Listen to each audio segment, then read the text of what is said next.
Hi everyone, good morning. Thank you so much for joining us today. We're really happy to have you here for this webinar. Before we kick things off, as usual, now that we're all kind of working from home and having all these virtual events, let's kick things off with this quick video. Team, if you can roll that video.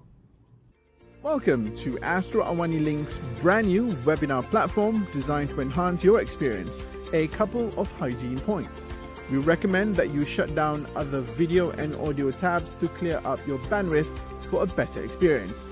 Should you experience any technical difficulties such as lag or interruptions, please click on the red reconnect button. If there is a major glitch that is experienced by a majority of the people in the room, we may reset the entire system. Just sit back and relax. You will be taken to a new room automatically. If you have a question you would like to ask the speakers, kindly mark your remark as a question. And finally, we would appreciate it if you could tell us what you think of your webinar experience. Do give us a 5-star rating if you like the session and write to us via the contact us form on our website.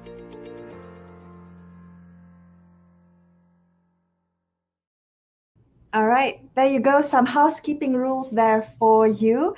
Again, thank you so much for spending your morning with us. We're going to have a great 1-hour session discussing this. But first, let me introduce myself very quickly. My name is Melissa Idris. I'm a senior editor here at Astro AWANI, where I host a couple of shows, one called Consider This, and the other called The Future is Female. So this webinar is a collaboration between LINC and The Future is Female, as well as Makcik. So let's get started with a quick intro video of today's events. Let's play the video.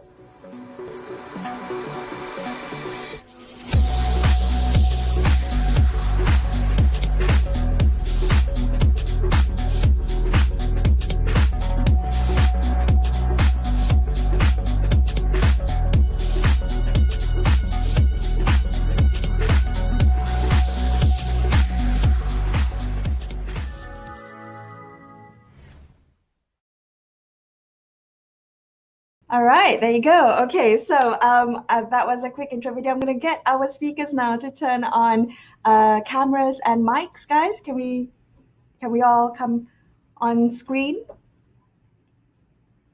All right, here we go. All right, so I'm going to just read to you a very quick blurb about Makcik. It's Makcik, right? Makcik, guys? Is that right? Makcik, yeah. Makcik, yes. Okay, so I'm just going to read this blurb about Makcik. It's so Makcik is an online parenting platform run by mothers in the trenches. We believe in the rich and diverse stories of parenthood that inform, support, and uplift all families in their quest to parent well, learn well, and live well. And I love that blurb. Guys, I have to tell you, it's so great. That blurb encapsulates everything that we want to do today during this webinar. So I'm delighted to have you both, Liana Taft, Managing Editor of Makcik, and Najmin Tajuddin, Head of Operations there. Of course, our third panelist, I think, needs no introduction, Cheryl Fernando from Pemimpin Global School Leaders Malaysia. She's the teacher that inspired Adiwiraku, an all-round hero to those who feel passionately about the education system here in Malaysia. She's a bit of a hero here in Astro AWANI, and we're delighted to have her in this webinar today. All right, guys. So just want to remind everyone that, the reason why we're here really is to learn from each other's experiences and to share what has worked for us, and in our situations, maybe someone here might be able to relate or take away a new perspective. So the principle that will underscore our conversation today is, I just want to remind everyone, is the understanding and the belief that, the examples that we set at home, how we speak to our children, how we speak in front of our children about other people, the language that we use, our expectations of them and of others, all of that's shaping the way they think about gender and equality. So for us to be mindful of our actions, I really want to kick things off by having us consider our unconscious gender biases and how that they present at home. So we all have unconscious gender bias. I mean, there are roles that we've internalized based on society's set of expectations about how men and women, should dress or should behave or should present themselves, and even what kind of work they should be in, whether it's paid work or otherwise. So let's begin with Najmin. Najmin, I know you've got two teenage girls and you've got a Yes. 7-year-old boy as well. Yes. How have you had to become aware of or confront some of your unconscious gender biases when it comes to your parenting now that your kids have grown up? Sorry, Melissa. I think the connection just now, I missed your question. Oh, sure. No worries. So we're talking about unconscious gender bias, and you've got teenagers in the house. You've had to see how you've had to confront your own unconscious gender bias. How has that presented itself in your parenting, that you've had to check yourself? I think for me anyway, it stems from my relationship with my husband. So it's a very good partnership where we both do not take on the caregiving work or household chores in a gendered way. For example, I'm not a very good cook at all. So my kids know that whenever I cook, they always have things to say, and they would always prefer my husband to cook, for example. So they know that whenever they want to eat good food, they'll just have to ask my husband. So I think in that way, even my son, he knows that, for example, cooking is not in the realm of just mothers doing it at home. Like my husband steps up to the plate and actually do most of the cooking. So that's a good thing that we have in the house. Okay, so it's not based on these traditional gender roles, but rather, who's good at what, or who has the skills for that. Okay, yeah. I like that. Liana, what about you? Liana, you've got a 6-year-old boy going on 7 now, and you've got 2 girls about to turn 5 and 2, if I understand correctly. Have you had to kind of confront your own gender stereotypes? I mean, we've all got gender stereotypes. Have you had to confront them when it comes to parenting your children?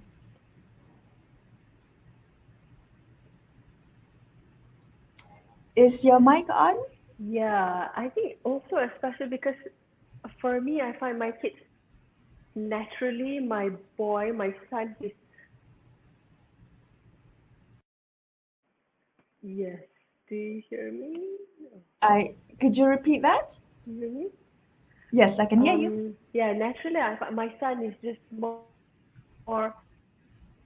boisterous, more very mental, really out there. And my girl.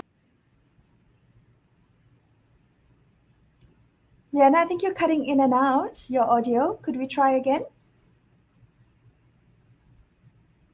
Okay, I'm going to come back to you, Liana, because I think we're having a little bit of technical difficulties.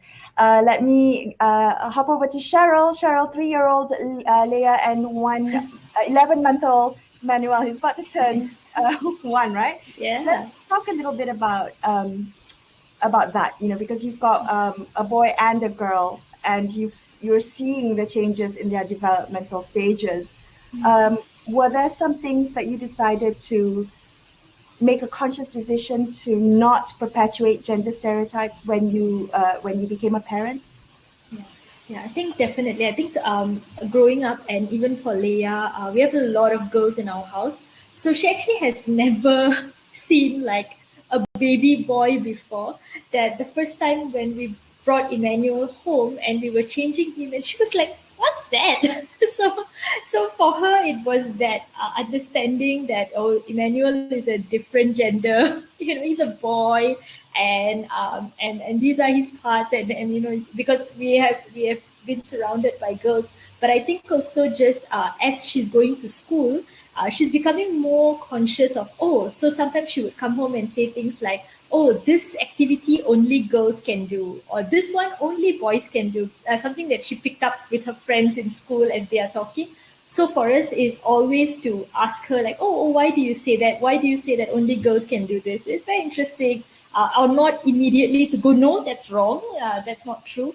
So for me also it's a learning process, I think, just trying to unlearn the way we were brought up to believe that, oh, girls can do this and boys can do this, and just trying to understand from Leia's perspective, why does she say these things? Is it your friends talking about it in school?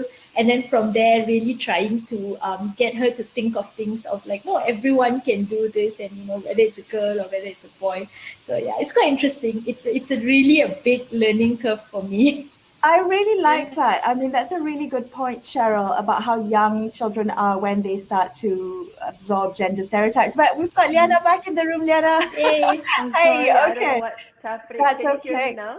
Yes, perfectly loud and clear. It happens sometimes with these I know virtual you can events. prepare so well, but then when the time comes, like things just I, happen. I hear you completely. Sometimes the tech just fails and there's nothing we can do about it.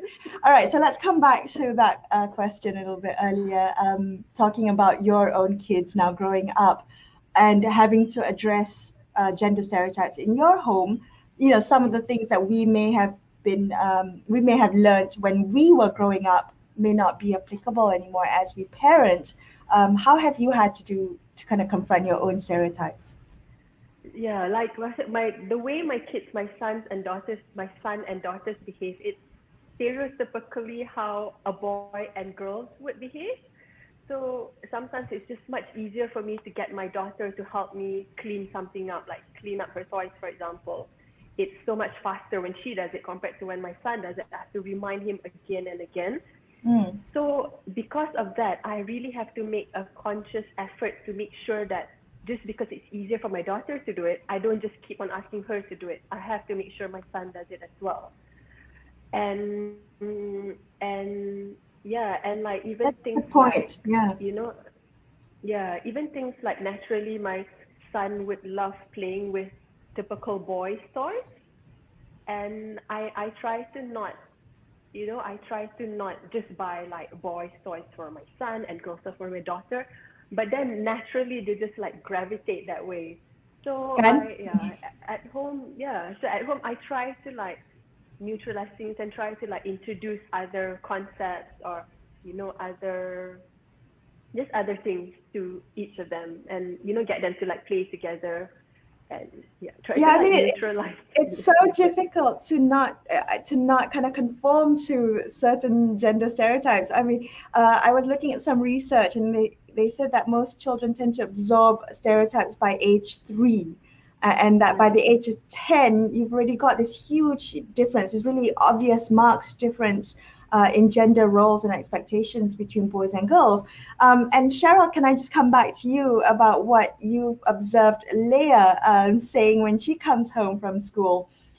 You being a teacher yourself and your previous teaching experience, and you've been in classrooms, how have you seen that gender stereotype been internalized by children, absorbed by children, and how that manifests when they're in the classroom learning, also outside of the classroom? How have you seen it?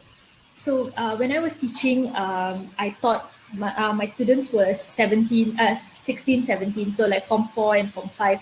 And I saw how, because of the way the system was, so a lot of times it would be the head of class, they wanted to pick a boy and not a girl. So it was very like, no one questioned this. So I would put in like, no, we are going to pick this head of class based on merits, right? Teacher wants to see who is the best here, who can lead.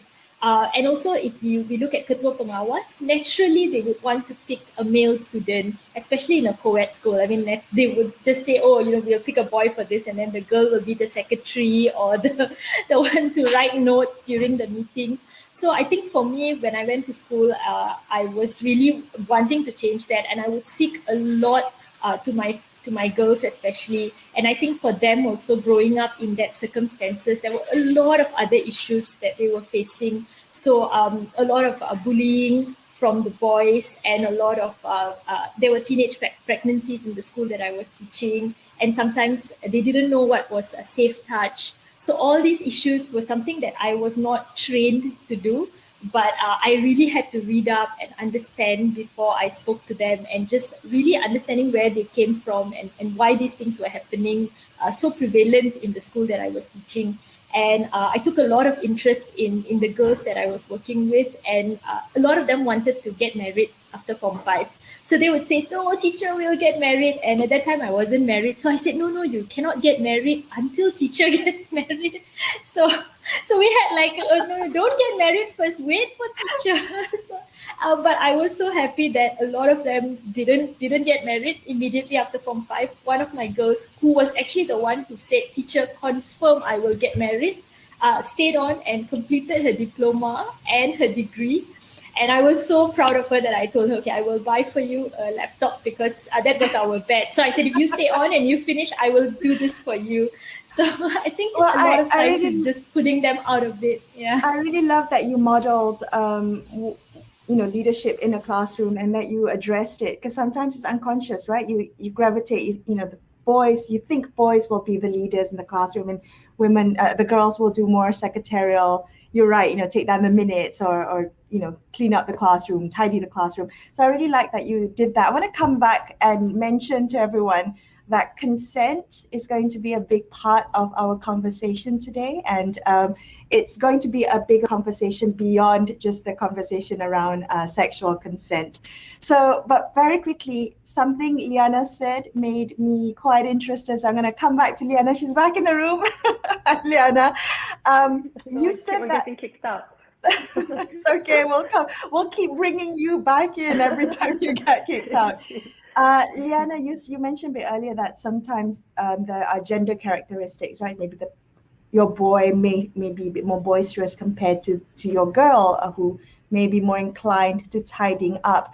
Can we talk a little bit about that? How whether there is this belief that boys tend to be more boisterous, more, if I may use the word, aggressive by nature, and there's only so much taming that parents can do.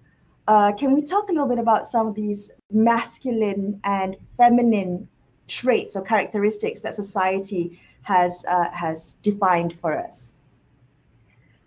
Yeah, I think it's always like my son, for example. He's always like, if he does end up playing with my daughter's dolls or like her masak tools, and then we do have like the elders saying that, oh, that's for girls, you shouldn't be playing with that.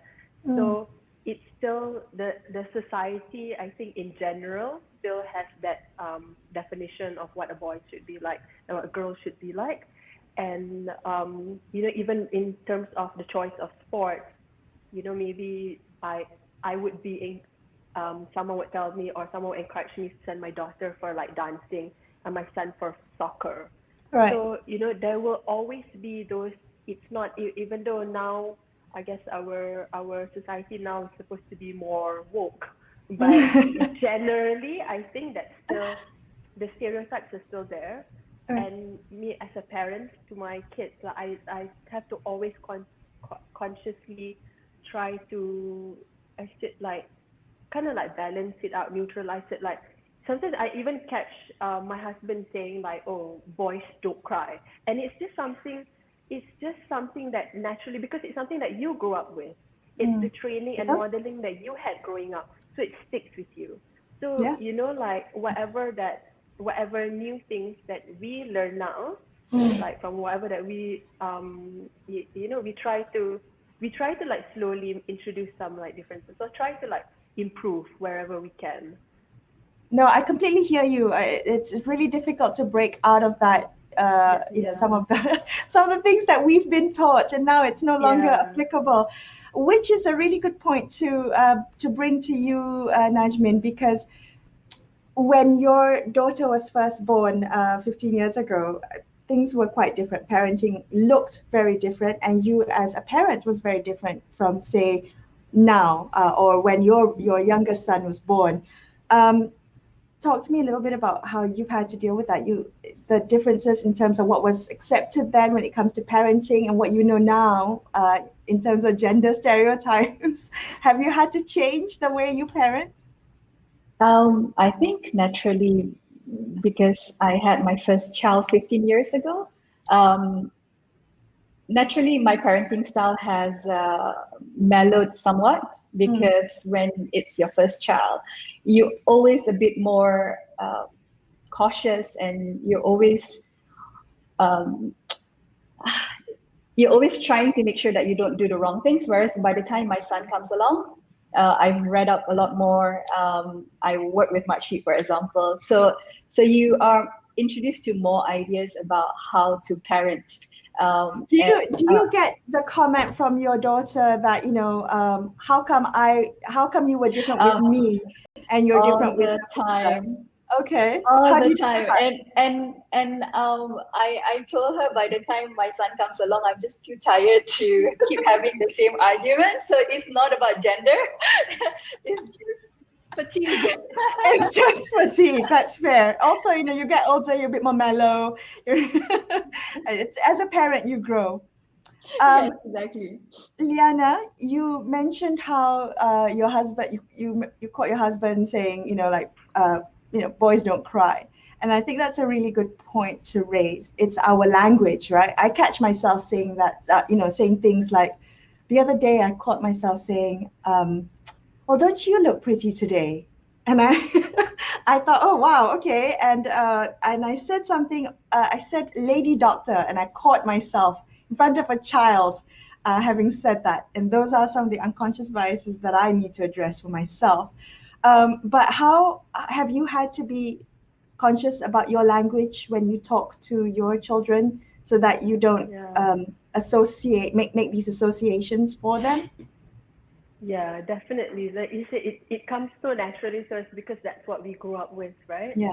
So it's because it's a learning process. Parenting is a learning process, and as Najmi said, my kids are still young. So like I'm sure as they grow older, as they go through different phases, like the teenage years is going to be totally different, and I'm sure there's like a whole other like stuff that I need to learn as well. But yeah, so every day, almost every day, it's like a conscious effort to like try to not be so caught up in that. And like also, it's just the way they communicate with like when my children communicate with each other, or when I communicate with them. It's just like you said, like I'm always commenting on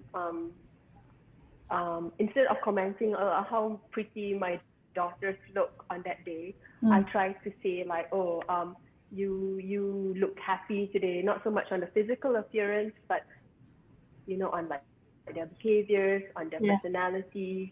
So I think in that way it kind of balances, because when I say your daughter's so pretty, and I can see my son like waiting for like a comment to come to him, or like just wondering like, okay, what will mom say about me? So Oh. when you comment on their personalities instead, it's That's a really good point. Focus on them, on what makes them, their personalities, what they're doing, their ability, as opposed to how they look. If we start that young, that helps really break some of the focus that society has on appearance. I want to take the opportunity now to kind of pivot the conversation to discussing consent. And I think this is a really big discussion to have. And I want to make it very clear that, sometimes parents make the mistake of assuming that discussions about consent often are about sex education.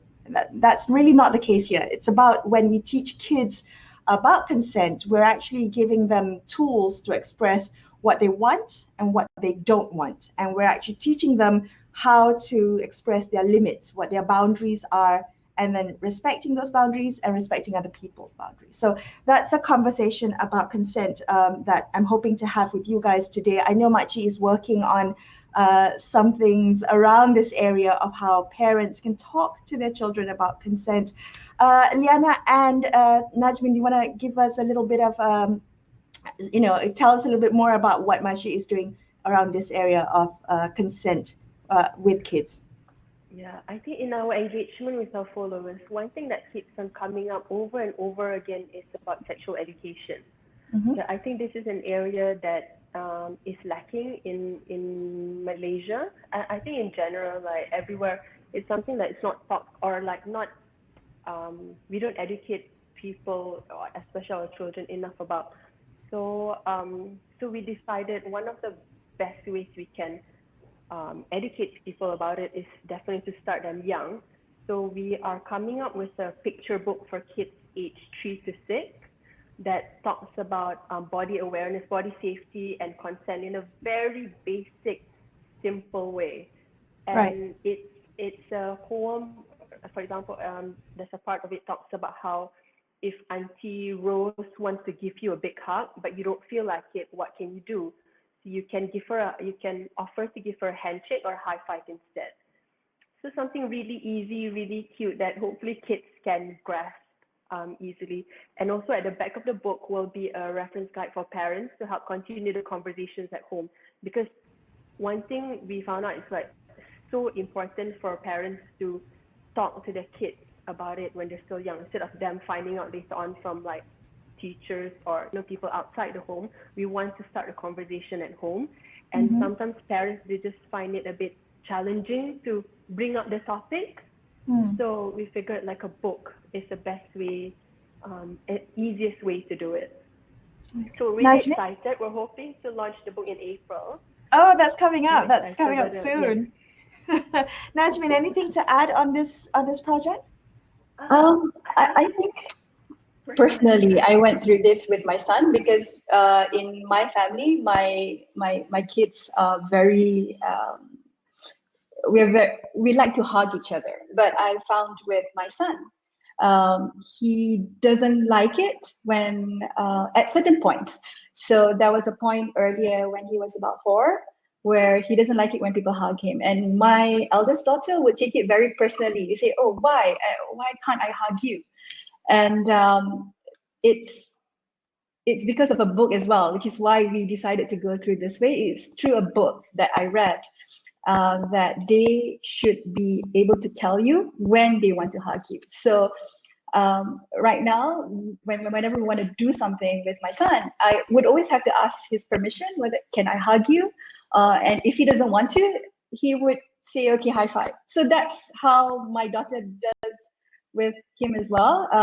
No hugs, okay, high five. And then if he feels like doing the high five, that's fine. If he doesn't want a high five, that's fine too. So he knows now because that his boundaries are being respected. So he's more open to hugs. Say 8 out of 10, he would say, okay, hugs fine, but there was a point at about 4 where he doesn't want that, even with me. And sometimes I take it personally too, but I think it's like, what? You don't want to hug me? So are you saying that by giving him agency and a choice, he's actually more open to it because he feels like he knows he can say no? Yes, that's right. So that's the one thing that we discovered with my son, which, okay, I learned late, but probably because he's the only one who does that. He's the only one who avoids hugs, So I find that a book helped me through it, which is why at Malaysia we decided to do something like that as well. But for Malaysians, this salam thing is a big thing with the grandparents. If you don't do it, it's like, oh, bad manners. The parents are not teaching them like good manners. They don't respect you at all. So whereas it's probably as simple as my body, my choice, I can do what I want, right? So that's the one thing that I find a bit of a struggle with the grandparents, but it's a learning process, I guess, because it's not just about what happens in your household, but it's also the interaction of your children with the outside, and that may be even extended family. So you're absolutely right. Sometimes it may not even be grandparents, maybe like aunties and uncles that you see once a year during Raya, and they expect you to be as intimate with them as with the members of your immediate household, salam and hug and kiss and all that. Some children may not be comfortable with that, and I think we forget to ask them sometimes, may I give you a hug? May I give you a kiss? Perhaps this is something we should teach the wider society as well. Change begins with us. Have you had to deal with that wider extended family issue, having family members who expect affection from your children without having to ask? Liana? I sorry. Yeah, sure. Oh, it's Yeah. Liana has been kicked out of the room. Sorry. She's- Um, oh, she's back. Okay. um, yeah, I definitely like Najmi was saying, in Malaysia, if you don't salam, you're rude and like you're disrespectful. I think in Asian culture that's very, very tricky. And like I think the reason why we need it honestly, even talking to my husband, like sometimes let's say my daughter doesn't feel like hugging him, he'll say like, oh, but I'm your dad, like it's okay. But the reason why it's so important, why we need to teach our kids this, is because the number of the percentage of sexual abuse cases happening by people that is so high. I think it's about 70%. So 70% of sexual abuse cases, this happens by people they know. So it could be their dads, their stepfathers, their grandfathers, their brothers. So that's why it's so important, why we need to teach our kids and whoever and the society around us, that if the child says no, we need to respect that, and we need them to be comfortable with how they want to be treated, how the kids want to be treated. Yeah. And I think Cheryl shared an experience as well Yes. with her Let's daughter, come to right? Cheryl, because your daughter's 3, and I wanted to, at first I thought, okay, consent is just a conversation you have with your children when they get older, but you've been talking to Leia about consent since she was very, very young, since she's a baby. You have been having this conversation with her almost, on a regular basis. Tell us more about your experience with talking to Leia about consent. I think, like Liana said just now, I think being in a school made me realize like how prevalent these cases were, and it just made me very, very hypersensitive about it. And I knew that when Leah was born, the moment she was like 1.5, we wanted to start talking to her about this. So we would use the right terms for all the body parts, and just letting her know, if you don't want to do it, you can say no. If you don't want to hug someone or even give them a high five, it's okay. You can say no, and just giving her that like empowerment and say, you can tell me if you're not feeling comfortable about something. And I remember she was really young. She was like 1.5 when I brought her for one of the ministry meetings, and one of the ministers asked if he could give her a high five, and she's like, no. And she just walked away. And he was like, oh, and I was shocked too. And I was like, oh, did she just do that? She's like, no. So, and he's like, oh, okay. And I think he didn't know how to react, and I didn't know how to react. But at that time, I realized, like, yeah, she doesn't want to do it. So then I told her, and after something happens, we always talk to her and say, oh, Leah, we were very proud of you, that you said you didn't want to do it. But of course, because I did it when she was really young, a lot of people thought that I was just being overly paranoid or just being crazy about this. Like, it's okay, it's just a high five. I said it's not about the act or whether it's the high five or what. It's about her being comfortable and being able to make that decision for herself.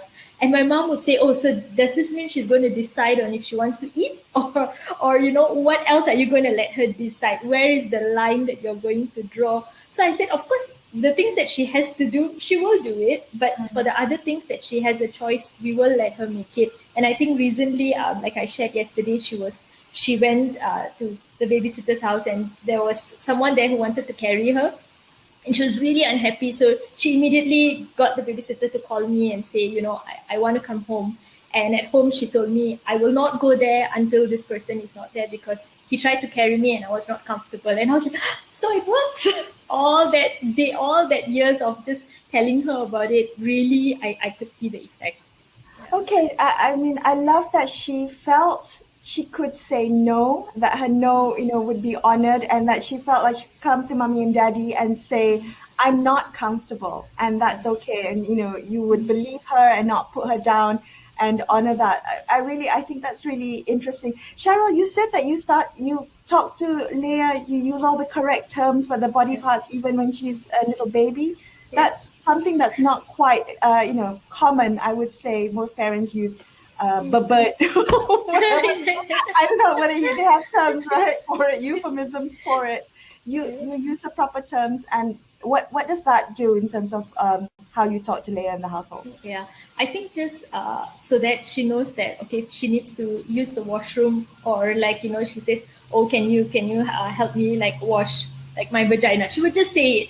I Wow. think the only thing is that sometimes when we are out and she's like, oh, my vagina is, I'm like, oh no. Or like if there's someone else there, someone older, right, and she decides to like announce it loudly, like, oh, mommy, can you wash my vagina? And everybody's so I would have to remind my family and my parents that we are teaching her the correct terms, because that's what it is, right? You say it like it is. And because then, you know, if in case of anything, then we will know exactly what happened. Yeah. I appreciate that, and I have to say I salute that. I know that it can be really uncomfortable in a public space if they're, you know, using using these terms, but good on you for doing that. Liana, you know, allowing children to talk about their body in any way they want, you know, and without shame, I might add, is quite important when it comes to parenting, right? Teaching them these words. How do you think about that? Perhaps creating a safe space for your children to talk about their bodies and the differences between their genitals, your daughter's genitals, and your son's genitals, and when they make that differentiation. Yeah, that because my daughter and my son, their get is quite close, so sometimes they do shower together and they do a lot of things together. So there's, I guess, like, it was a bit easier for me to like explain about the different genitals, because they saw it from like the moment they were born. So it wasn't so challenging, but they do got that have questions, a lot of questions about it. So as Cheryl mentioned, we just try to talk about normally. We don't try to like I try not to get them to feel shame when they talk about their bodies. So we do use the correct terms for vagina and penises, and you know, sometimes it can be shocking for like the people around them, like, what did you just say? But then, you know, to them it's like, well, it's just part of my body, and it's natural, and that's, you know, it's not something like I'm not going to walk around showing it to people or like really talking to everyone about it, but when I have to, it's, you know, it comes naturally to them. Yeah, that's really good. I think that's a good way to encourage kind of body pride. You know, you're talking about it in the most biological, factual manner rather than learning, you know, kind of body shame. Najmin, what about you? Have you had to deal with this, you know, encouraging children to talk about their body in any way they want? I think having the correct terms is something that is very important. I didn't really discuss it with my girls because it was a very long time ago, 15 and 12, but I'm a lot more aware now with my son. So my son does use the correct terms. So, you know, he does use penis and vagina. And sometimes it's just very strange, because I think it's also us, right? I mean, we don't really think about kids using this term. So it's something that you have to teach yourself to accept as well. It's something that as a parent, I'll say whenever he says penis, vagina. And the thing is, he finds these words funny because of how adults around them react. Like, oh, wow, okay, he's using these terms. But it's good. I love to encourage that in him. He's still young, and I think for him as well to learn about respecting other people's bodies. And I think it's something that I'm a lot more conscious with my son as well. You know how it is. Sometimes we teach girls to be aware of their bodies and how to not touch people inappropriately. But I feel as if I have to work harder on my son because you're raising a good boy. You're trying to, right? Because generally the view of the society is that boys tend to not have boundaries. So I'm trying to make very, very certain that my son learns that, like from young, like if any friend doesn't want you to touch them in any way, you really have to back off, you know? Right.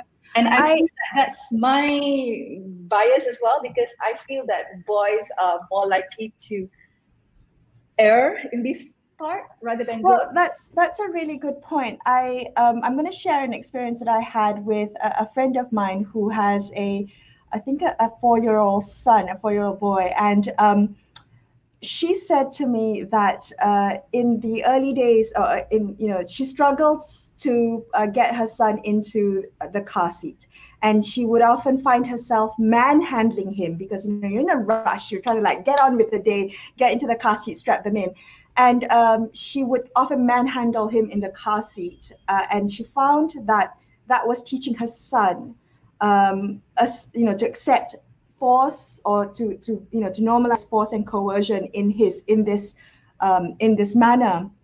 And one of the ways she had to deal with that was to make sure that she didn't use her strength and her authority to show him that I can do this to you because I want you to do this. And it was a conversation she had with me. I thought it was a really wonderful moment that it kind of clicked for her and it clicked for me. And I thought that was really good, that even though we're well-meaning and we're rushing to get through the day, but sometimes when we do these types of, we use our advantage, our authority, it actually teaches our children that, it's natural for the people who love you to may hurt you, or for you to hurt the people you love, and to use your position and strength and size for that. So you're absolutely right. I think that's something we have to think about. And, sometimes in the rush of the day, that often gets pushed to the back. Do you have any thoughts on that, anyone? Has that ever happened to you guys, when you're rushing to the day and you're thinking to yourself, I better check myself and think about my actions when it comes to how it's impacting my children? The car seat battle is a tough one, but It is a tough one. Yes. But I think for me as well, we try to normalize like apologizing if we've lost our temper, or if we've gotten angry with Leia. I mean, Emmanuel is still a baby, but if we've gotten so angry with her because I am frustrated or because I am tired. And I think this really, especially last year, because we were all at home, schools were not open. She was online, Emmanuel was a baby. It was just 4 of us in the house, right? And so many times, I think my husband and I got so frustrated, and we would just be like, raising our voice at her. But it's not her fault, right? She's there, and right. We have a newborn, and just so at the end of the day, I always try to talk to her and say, oh, I know this happened today, and she's like, oh yeah, I was very sad. You're always busy with work. I don't know, what are you working for? so it's me just explaining to her, and she appreciated that talks that we have just before bedtime. And I would just apologize, I think, if I raised my voice, or if I got really angry. Yeah, that's good. But that's normalizing apologizing to your children, right? Because we make mistakes too. Okay, I've got a couple of questions here that I want to get to. Loads of questions, actually. Let's go with the one Kani just sent in. In regards to teaching body parts to our children, is it appropriate to tell our young kids that it's okay to use the word vagina or penis, but we need to be more sensitive in talking about it in the open or in public? And if we do this, does that actually stigmatize the words even more? It's a really good point. I mean, if we use the correct terms at home, but then we say, oh, don't say it in public, other people might get offended by that word. Does that increase the stigmatization of those words? Let's go with Najmin first. What do you think? I think that teaching our kids about body parts, as I mentioned earlier, sometimes people would react differently, but he doesn't seem to really care that much. So I don't really see it as an issue. I think we should. It has to be taken as something that is not shameful at all. And it's something that I think Liana can say in more. What do you think? Is it do we want to be as open as normal about this as possible? be it at home or even if, in the middle of a grocery store, one of the aisles, your child is talking about penises and vaginas, which often I can imagine might cause some embarrassment for the parent. Yeah.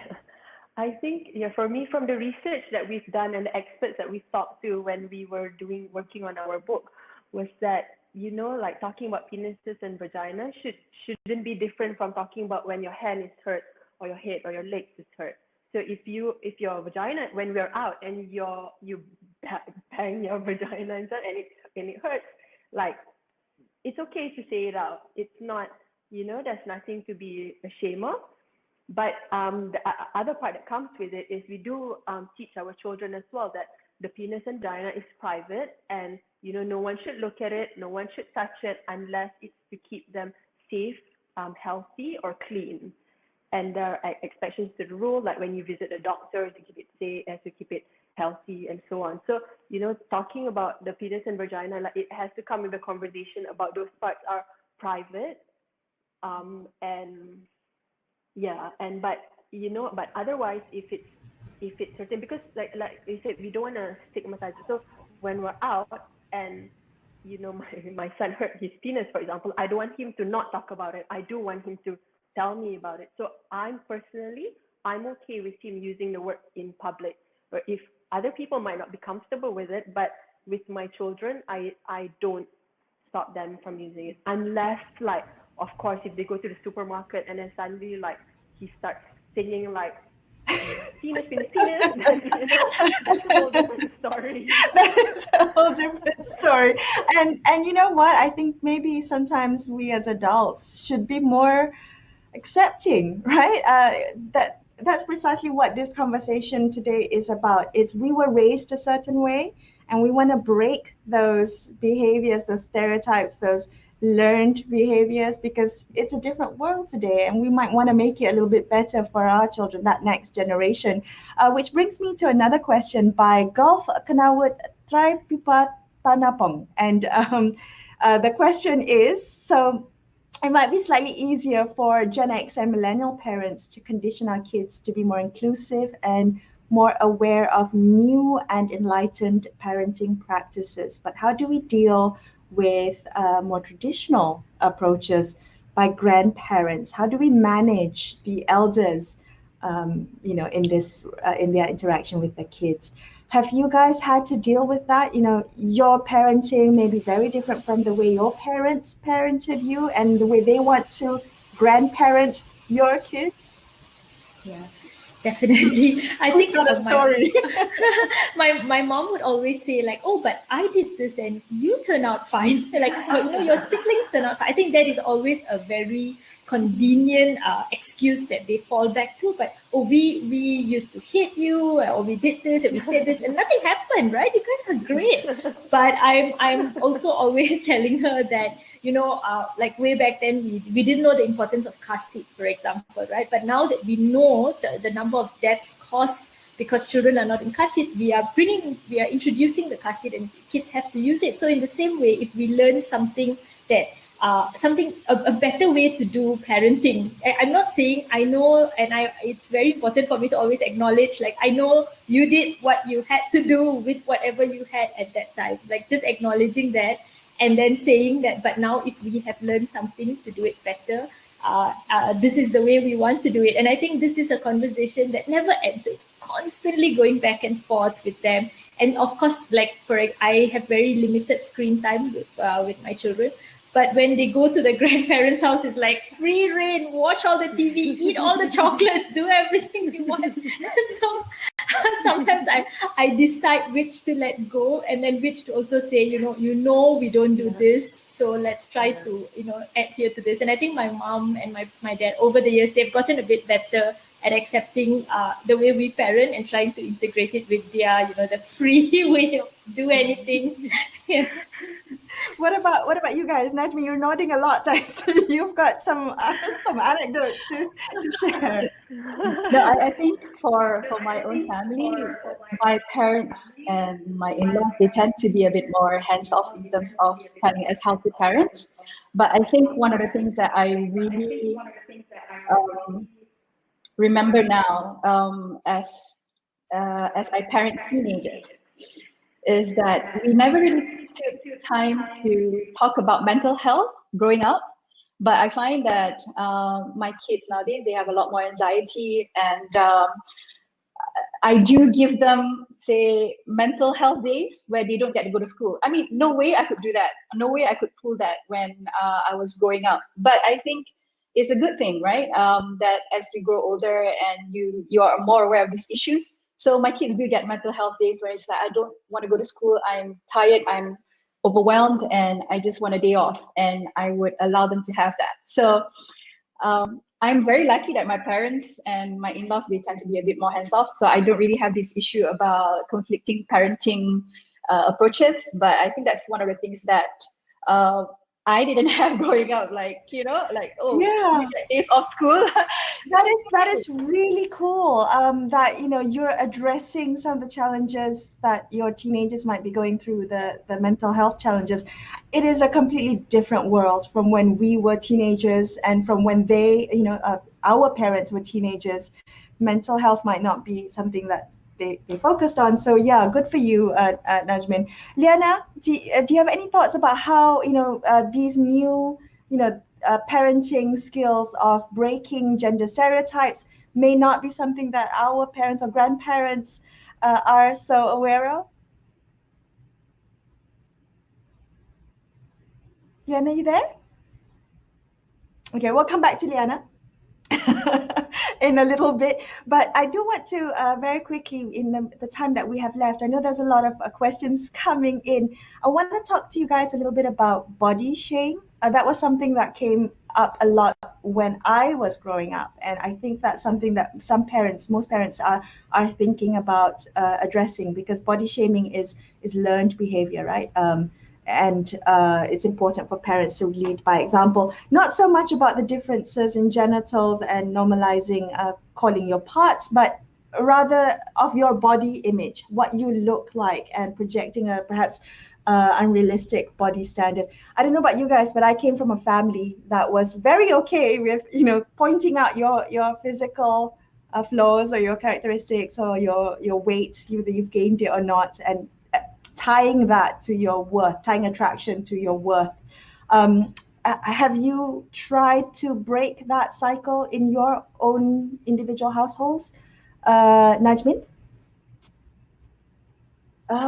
I think since my girls are teenagers, they are 15 and 12, they are a lot more on social media, so they are exposed to a lot more influences that tells them that they should look a certain way, they should dress a certain way.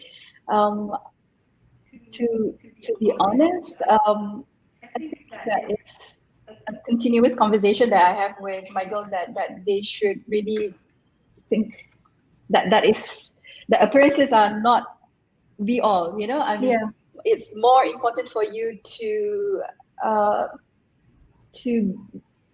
grow in a way that personality is more important. So being kind and always being mindful about what you say and things like that. Body shaming, I think teenage girls, they have it anyway, and I try to address it in a way that says that everything on social media is not really real. It's a lot of it is filtered, so it's photoshopped, so you shouldn't expect yourself to look a certain way. So do they believe you, Najmin? Do they believe you? do they take what mommy said? Okay, because my girls, they love K-pop, and that's as unrealistic as it gets, right? About looks, because they are. It's all about how you must wear a certain way, and you must look a certain way. But I keep telling them, like, we watch a lot of K-pop together, because that's how I bond with them. But I always remind them that this is all a lot of work, a lot of hours. A lot of stylists and a lot of nutritionists working on them for them to look this way. So you shouldn't expect that you look this way. Okay, That's good, yeah. It's not attainable for majority of us. And it's not really healthy to put yourself and set yourself against those kind of standards. But girls, teenage girls, I really feel for them because growing up, we are not really surrounded by social media. So if we're comparing ourselves, we tend to compare ourselves to our peers, our schoolmates and things like that. But now they are exposed to people all over the world. So it's a lot harder to have that conversation. I think that is also contributing to mental health for my eldest, but it's something that we have to continue to work on. Between that kind of pressure, that body image pressure with mental health. Okay. Yeah, I do. Cheryl, what about you? We still have to work on. Do you want to start young with Leah about, just breaking this cycle of focusing on the appearance and body shaming? Yeah. It may come from, messages outside the media and wider society. But how are you going to address that at home? So I think for us, we try not to say or to just say, oh, you look this or you're so thin or, you're so small. We try not to say it, but I think also I realized more than ever, we cannot help it when she goes to school and her friends make this comment. So she is petite. And her friends say, oh, Leah, you're so tiny, and they want to pick her up, and she's not happy with that. And so she's been telling us like, oh, this person said I'm so small. Then I say, but you are healthy, right? So you have to always tell your friends that you are healthy. And if I hear, so Emmanuel, although 2 years younger than her, he's much bigger in size than her. And people point that out all the time. Emmanuel, you're the same weight as your sister. And she would immediately be really ashamed about it, like it's something bad, or I will say it at that situation, like, oh, but Leah is really healthy, right, Leah? And she'd be like, yes, I'm really healthy. I'm stronger. So we do all these kinds of affirmations with her, but it's quite difficult to control the way people react, especially when they see such an obvious difference between their sizes. So just reminding her and enforcing that is important. I really love that, Cheryl. Good for you. Good for you. We have Liana back. Liana, I'm so glad. Well, since you're here, I'm going to catch you while you're here in the minutes that we have left. So we were talking a little bit. We were addressing a question about how grandparents or the elder generation might not be as open to these types of new parenting, non-gender conformist parenting. And we were also talking about body shaming, and maybe when we were growing up, there was a lot of focus on our appearance and how we want to break that in the household. Do you have any thoughts that you want to add on either one of those topics? I think about that body shaming part, like what Cheryl is doing with her kids, that's a work in progress for me, because I'm so guilty of saying to my son, like, because my son's just not bothered to eat. He's not interested in food. He just doesn't care if I said like, okay, if you don't finish your lunch now, I'll take away your lunch and you won't have anything to eat until dinner. And he's like, okay, and it's fine. So I'm always so guilty of saying that, well, you are supposed to be bigger than your sister, but your sister's going to be healthier than you because she eats better and she's going to run faster than you. La, la, la. So I do that all the time. And because I'm so desperate to get him to eat. So that's something I'm like so guilty of. It's something I'm like working on. I'm always comparing my two kids. But that's good, right? You're aware of it and you're working on that, which is what parenting is about. You're I guess you're also growing as a parent and learning new things. So good on you guys for that. Okay, so in the last 5 minutes that we have left, there's this really great question that I'm sorry that I left it till the end, but I want to talk about this. I want to talk to you guys about this. So, Kanawit try Pipa Tanapong asked this question. So last night in a casual Clubhouse chat, which I know, Cheryl, you're all quite active on Clubhouse. I don't know whether you were in this room, but this was the room that KJ was in with Nurul Izzah, and KJ had mentioned that Nurul Izzah would make a great first prime minister for Malaysia. So let's just say if your kids came up to you and asked you why Malaysia hasn't yet seen a woman as prime minister, how would you go about answering this question? And I mean, it's touching. This is such a deceptively simple question. It's really talking about how do you explain to your child the system of the patriarchy and how women or young girls are affected by that. So deceptively simple. Let's try Liana. What we have here, Liana. How would you go about explaining to your child You the patriarchy? like it actually just hit me last night. I was listening to that chat as well last night. Okay, you were there. All Where they right. kept on referring to Nurul as the next female prime minister, right? And like we have this thing at home where like we kept on saying to my son that you like in a way we're drilling in him that your ambition is to be the next prime minister. But I've never done it to my daughter, and it just hit me last night that why not? Like, why didn't I didn't even think about it, and it really made me like question a lot of things because it wasn't even in my radar. So Yeah. we had a conversation with I had a conversation with my husband about it, and I think something needs to change in So how it was what an we do at aha home. moment for you as well. You were Yeah, like, oh, it just okay. didn't click. Yeah, and I'm like, why didn't it click? Like, I'm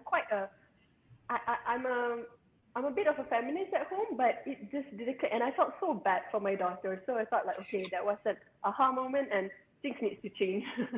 Well, we're all, work in progress feminists, and that's how we we kind of grow, right? We've internalized a lot of the patriarchy, so this is how we grow and change. Cheryl, were you in that clubhouse room I last night? wasn't. My husband is so over this. Every night listening to I different saw education. I saw his tweet. He was just like, he has, because every time I do these conversations, he has to be the one taking care of the kids. So he's like, oh my God, stop talking, guys. I think for me, it'll be a bit harder because, of course, I know we are Indians, right? Minority race. So it's that balancing between, would I be telling her a lie if I say, well, Leah, it could be you? Or, how do I balance between being realistic about it and also ensuring that she is achieving her fullest potential, and also knowing that she can break all these stereotypes and all these things that were supposed to be. So I think really for now, Leah is quite thinking a lot about race a bit more. She's Oh, surrounded by a lot of Chinese students. So she asked me yesterday if she can be a pretend Chinese. So I'm like, okay, but we are Indians. But so just trying to get her to understand that. But I think also just letting her know that even if there's not been one, then it's your time now to make a well, way to do it. Yeah. Cheryl, I think you've just given me an idea for my next webinar. That's an Yes. entirely rich conversation to have. How do we talk to our kids about race? Yes. I mean, that's another whole hour to discuss. Okay, but sometime, Najmin, how would you talk to your children about this? I mean, if they haven't asked before, they might ask in the future. How would you explain to them why is it that Malaysia has not yet seen a female prime minister? I think in terms of politics, that might be the case, but we are seeing progress. A lot more women in the workforce. A lot of women are working, and there are moves for women to hold top positions in companies, right? Because that's what we're seeing. We're seeing the push for diversity and inclusion. I hope that by the time their time comes, then it would be more normal for women to be at a leadership role in ministries.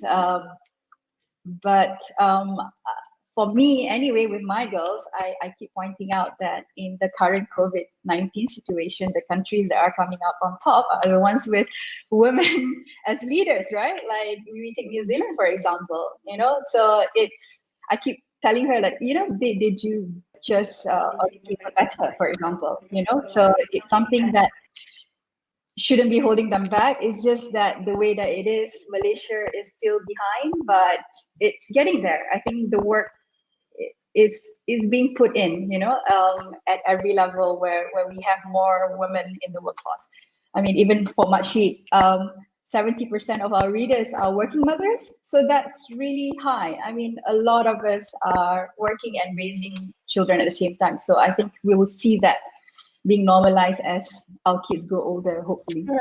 And I want to thank you guys at Mashi for doing the good work that you're doing. I mean, really, it's such a resource for parents to be able to come and find something that resonates with them in our context, in our social context, urban and in a contemporary, but working and struggling and new parenting expectations and ideals. So thank you to you guys at Machi. And I want to also thank our hero Cheryl for doing all the good work that you do for the Malaysian education system.